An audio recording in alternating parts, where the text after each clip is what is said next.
Let's pick up with Yianos Kontopoulos, Group Chief Investment Officer at Eurobank EFG. Ashok Shah, of course, is our guest host this morning.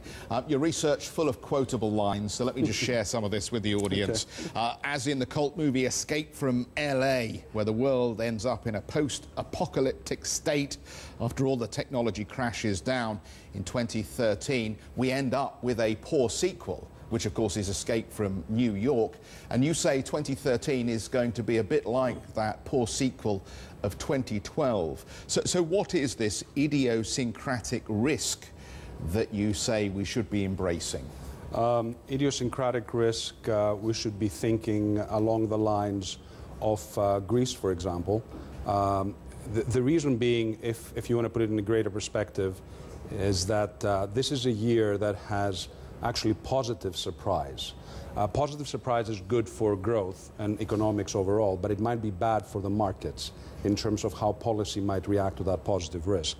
As such, you have to look at something that brings something idiosyncratic to the table in turn, such as assets that have been hit a lot, but they have embraced, or they have, I guess, put in the price already most of that risk, and as such, they're in a path that might not be affected by these ups and downs that might come back to haunt us in 2013. So give us some more assets that you think represent that idiosyncratic opportunity. I think in the periphery something similar to that is we selected the Italian stock market actually because we thought that it offered best relative value, at least within the starting point that we had.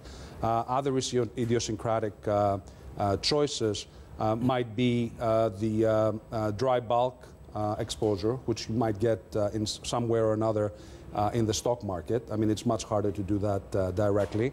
And, you know, there are other in general, you have to be a little bit more eclectic in the market as you look at choices. It's not like 2012 that you just said buy any equity, and that would have worked. As volatility has come down and as correlations have diminished, we actually have to do a lot more homework as it stands. Do you think the risk of, for example, Italian equities simply is the fact that the recession is going to continue to intensify for this year for some of the periphery countries, which means that the corporate earnings are going to be squeezed even further?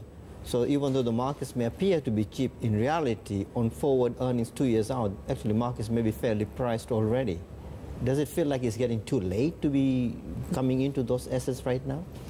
If it's actually too late, I think we're in trouble. It might be a bad year after all. And so I cannot completely discount it, but I think that it's in this turning points when you go through a serious shock that it's kind of harder to look at forward earnings with a lot of confidence. You have to look at cases that have restructured, that have gone through a transformation process, and then make your own valuation, similar to home builders last year, for example, in the US. Okay, let's pick up with Steve, and let's just stay in touch with this market, because we're strong out of the gates here on what was really a rash of bad news out of the banking sector.